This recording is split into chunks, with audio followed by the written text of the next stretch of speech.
Hello दोस्तों। आज है 18 अप्रैल और 18 अप्रैल के करंट अफेयर के जो भी इम्पोर्टेंट क्वेश्चन बनते हैं आज हम उनके बारे में डिस्कस करेंगे। इसकी पीडीएफ आपको टेलीग्राम चैनल सीटी करंट अफेयर पर मिल जाएगी। ये जो टेलीग्राम चैनल है इसका लिंक मैंने डिस्क्रिप्शन में दिया है। ये वीडियो रोज़ाना सुबह 6 बजे आ जाती है, तो आप इसको सुबह के टाइम ही देख लिया करें। देखिए, कुछ अप्रैल के डेज हैं, इनको हम रिवाइज़ कर लेते हैं। जैसे 11 अप्रैल को विश्व पार्किंसंस दिवस। तो पार्किंसंस क्या होता है? एक तरह का मानसिक रोग होता है। और 11 अप्रैल को ही राष्ट्रीय सुरक्षित मातृत्व दिवस। 12 अप्रैल स्ट्रीट चिल्ड्रन का अंतर्राष्ट्रीय दिवस, यानी जो गली में बच्चे रहते हैं उनके लिए अंतर्राष्ट्रीय दिवस। और इस बार की थीम क्या थी? एक्सेस टू एसेंशियल सर्विसेज, यानी उनके लिए एसेंशियल का मतलब जो ज़रूरी चीज़ें होती हैं उनकी एक्सेस यानी उनकी प्राप्ति कर पाना, उनको किस तरह से स्ट्रीट चिल्ड्रन को पहुंचा पाएंगे। और ये जो दिवस है ये 2012 से मनाया जा रहा है। और उसके बाद 14 अप्रैल को राष्ट्रीय अग्निशमन सेवा दिवस। और इस बार की थीम क्या है? अग्नि सुरक्षा उपकरणों का रखरखाव से अग्नि खतरों को कम करना। तो इस बार की थीम क्या है? अग्नि खतरों को कम करना उपकरणों के रखरखाव से। और 14 अप्रैल को ही विश्व चगास रोग दिवस। तो चगास भी एक तरह की बीमारी है और इसको 14 अप्रैल 2020 से मनाया जा रहा है, यानी इस बार इसको दूसरी बार मनाया गया है। पहली बार 2020 में और उसके बाद दूसरी बार 2021 में। और 14 अप्रैल अंबेडकर जयंती और 15 अप्रैल विश्व कला दिवस यानी वर्ल्ड आर्ट डे। विश्व हेमोफीलिया दिवस कब मनाया जाता है? तो हेमोफीलिया दिवस कब मनाया जाता है? यह 17 अप्रैल को मनाया जाता है। हेमोफीलिया ये एक तरह की बीमारी होती है। आप यहाँ पर देख सकते हैं, ये देखो आरबीसी हैं यानी रेड ब्लड सेल्स। तो क्या होता है कि जो खून का थक्का नहीं जम पाता, खून का थक्का नहीं जम पाता, तो इसका मतलब यही है। और इस बार की थीम क्या है? इस बार का जो विषय है वो है परिवर्तन के लिए अनुकूलन, एक नई दुनिया में देखभाल बनाए रखना। तो इस बार की ये थीम है और इसको 1989 में शुरू किया गया था। और इसके संस्थापक कौन है? इसके संस्थापक हैं वर्ल्ड फेडरेशन ऑफ हेमोफीलिया। तो इस संस्था के द्वारा इसकी स्थापना की गई थी। और 17 अप्रैल को क्या होता है? 17 अप्रैल को फ्रैंक श्रानबेल का जन्मदिन होता है। तो इनके जन्मदिन के अवसर पर हीमोफीलिया दिवस मनाया जाता है। हाल ही में रंजीत सिन्हा का 68 वर्ष की उम्र में निधन हो गया। तो वह कौन थे? तो रंजीत सिन्हा ये कौन है? ये केंद्रीय जांच ब्यूरो के निदेशक। तो ये हैं केंद्रीय जांच ब्यूरो के निदेशक, यानी कि जो सीबीआई होती है, सीबीआई की फुल फॉर्म क्या है? Central bureau of investigation. तो सेंट्रल ब्यूरो ऑफ इन्वेस्टिगेशन के ये निदेशक थे। यहाँ पर देखिए 2012 में सीबीआई के प्रमुख के रूप में नियुक्त किया गया था। तो इन्होंने 2012 में सीबीआई से जुड़े थे।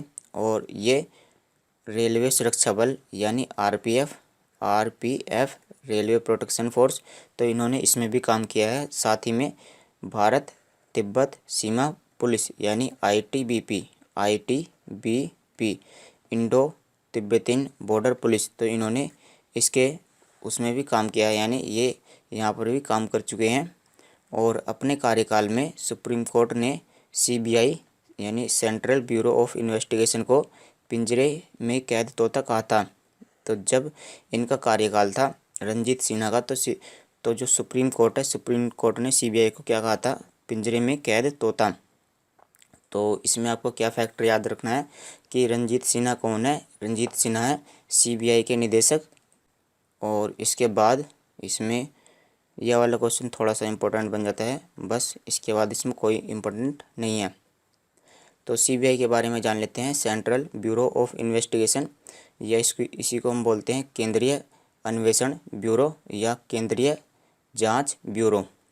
इन्वेस्टिगेशन का मतलब जांच होता है, तो केंद्रीय अन्वेषण ब्यूरो या केंद्रीय जांच ब्यूरो। तो इसकी स्थापना 1963 में हुई थी और इसका मुख्यालय नई दिल्ली में है। और इसके जो डीजी हैं या इसके जो महानिदेशक हैं वो कौन है? प्रवीण सिन्हा। S-400 मिसाइल रक्षा प्रणाली भारत को किस देश से प्राप्त होगा? तो ये जो मिसाइलें हैं ये भारत को रूस से प्राप्त होगी। तो ये जो समझौता है भारत और रूस के बीच में 2018 में हुआ था, और ये जो मिसाइलें हैं ये 2021 के अंत तक भारत में आ जाएंगी। तो इसके बारे में और जान लेते हैं। S-400, ये जो S-400 मिसाइल है ये क्या काम करती है। देखो, पहली बात तो ये सरफेस टू एयर, यानी सतह से हवा में वार करती है। और दूसरी बात, इसकी रेंज कितनी है, इसकी रेंज है 400 किलोमीटर। इसकी रेंज है 400 किलोमीटर। और इसको किसने बनाया है, इसको रूस ने बनाया है। और ये सतह से हवा में वार करती है। और जैसे अगर ये सतह से हवा में वार करेगी तो हवा में किस चीज़ को मार सकती है, ये हवा में क्रूज मिसाइल को मार सकती है। दूसरा यूएवी, और इसी को हम बोलते हैं ड्रोन। तो ड्रोन आपने उड़ते हुए देखे होंगे, जिससे शूटिंग वगैरह भी की जाती है कैमरे की सहायता से। तो ये ड्रोन को मार सकता है। और विमान यानी उड़ते हुए विमान यानी हवाई जहाज़ को भी ये मार सकता है। तो सतह से हवा में वार करेगा और इसकी रेंज है 400 किलोमीटर। रूस के बारे में जान लेते हैं, जिसने S-400 मिसाइल की संरचना की है, इसको बनाया है। तो यहाँ की राजधानी क्या है, मॉस्को, और मुद्रा है रूसी रूबल, और राष्ट्रपति हैं व्लादिमीर पुतिन। और यहाँ के जो प्रधानमंत्री हैं वो कौन है, मिखाइल मिशुस्तिन। हाथी बचाओ दिवस कब मनाया जाता है, तो हाथी बचाओ दिवस ये भारत में मनाया जाता है, और ये हर साल मनाया जाता है। ये मनाया जाता है 16 अप्रैल को। तो ये जो दिवस मनाया जाता है ये जागरूकता लाने के लिए मनाया जाता है कि जो हाथियों के प्रति जो खतरा होता है और जो उन्हें कठिनाइयाँ आती हैं हाथियों को, तो हाथियों के खतरे को और जो कठिनाइयाँ उनको कम करना ही इसका उद्देश्य है। और ये जो हाथी सुरक्षा दिवस है इसकी स्थापना किसने की थी, हाथी सुरक्षा दिवस की स्थापना थाईलैंड में एलिफेंट री इंट्रोडक्शन फाउंडेशन, तो एलिफेंट री इंट्रोडक्शन फाउंडेशन इसके द्वारा इस दिन की स्थापना की गई थी। हाल ही में एशियाई कुश्ती चैंपियनशिप 2021 में किसने स्वर्ण पदक जीता है, तो एशियाई कुश्ती चैंपियनशिप में स्वर्ण पदक किसने जीता है, तो स्वर्ण पदक जीता है सरिता मोर ने। तो ये हैं सरिता मोर, जिन्होंने एशियाई कुश्ती चैंपियनशिप में स्वर्ण पदक जीता है। और इसके बारे में जान लेते हैं कि ये जो एशियाई कुश्ती चैंपियनशिप 2021 है इनका आयोजन कहाँ पर हो रहा है, तो इनका आयोजन कजाकिस्तान में हो रहा है। कजाकिस्तान की जगह का नाम है अलमाटी। कजाकिस्तान के अलमाटी में एशियाई कुश्ती चैंपियनशिप 2021 का आयोजन हो रहा है। और इसका आयोजन कौन करा रहा है, इसका आयोजन एशियाई एसोसिएटेड कुश्ती समिति, तो ये इसका आयोजन करा रहा है कुश्ती चैंपियनशिप का। और ये जो सरिता मोर है इन्होंने 59 किलोग्राम वर्ग में स्वर्ण पदक जीता है। और उन्होंने क्या करा था कि उन्होंने पिछली साल भी यानी एशियाई कुश्ती चैंपियनशिप 2020 में भी स्वर्ण पदक जीता था। तो ये नाम काफ़ी इम्पोर्टेंट हो जाता है, सरिता मोर। तो पिछली साल भी ये स्वर्ण पदक जीत चुकी हैं और इस बार भी इन्होंने स्वर्ण पदक जीता है। हाल ही में भारतीय वायुसेना कमांडरों का सम्मेलन 2021 कहाँ आयोजित हुआ, तो जो भारतीय सेना के कमांडर हैं उनके बीच अभी हाल ही में सम्मेलन हुआ है, तो ये नई दिल्ली में हुआ है। और इस बार की जो थीम है वो क्या है, थीम है री ओरिएंटिंग फॉर द फ्यूचर। री ओरिएंटिंग REORIENT, तो री ओरिएंटिंग फॉर द फ्यूचर, तो फ्यूचर के लिए रीओरिएंट करना, यानी जो अपनी पावर है, जो उनकी क्षमता है भारतीय वायुसेना की, उसको रीओरिएंट करना या उसको बढ़ाना इस बार का विषय है। और इसके बारे में जान लेते हैं कि जो वायुसेना है उसके प्रमुख कौन है, राकेश कुमार सिंह भदौरिया। तो जो इनका जो सम्मेलन है वो कहाँ पर हुआ है, नई दिल्ली में हुआ है। इनका सम्मेलन कहाँ पर हुआ है, नई दिल्ली में हुआ है। और थीम क्या है, रीओरिएंटिंग फॉर द फ्यूचर। सरकार ने किस राज्य में धामरा नदी पर रोपैक्स जेटी परियोजना को मंजूरी दी है, तो रोपैक्स जेटी परियोजना ये ओडिशा में धामरा नदी पर लागू की गई है। और इस परियोजना में क्या होगा, देखो पहले जो ट्रैवलिंग की जाती थी एक स्थान से दूसरे स्थान पर, उसमें 6 घंटे लगते थे, लेकिन इसकी वजह से अब एक जलमार्ग विकसित किया गया है। तो ये जो 6 घंटे का टाइम है वो 1 घंटा हो गया है, यानी पहले 6 घंटे हमें ट्रैवल करने में लगते थे, अब 6 घंटे की जगह 1 घंटे में ही ट्रैवल किया जा सकता है। तो ये और जान लेते हैं कि कहाँ से कहाँ तक, कहाँ से कहाँ तक। तो ओडिशा में भद्रक जिले के कनीनली और केंद्रपाड़ा जिले के तलचुआ, तो कनीनली से तलचुआ, तो इन दोनों के बीच में ये जो रास्ता है ये विकसित किया गया है। और जो इसमें क्या होगा कि इसमें जो 6 घंटे का सफ़र है वो 1 घंटे में कंप्लीट हो जाएगा। पहले क्या था कि पहले सड़क के द्वारा ट्रैवल करते थे, लेकिन जो रास्ता है वो किसके द्वारा, वो रास्ता नदी के द्वारा ट्रैवल किया जाएगा।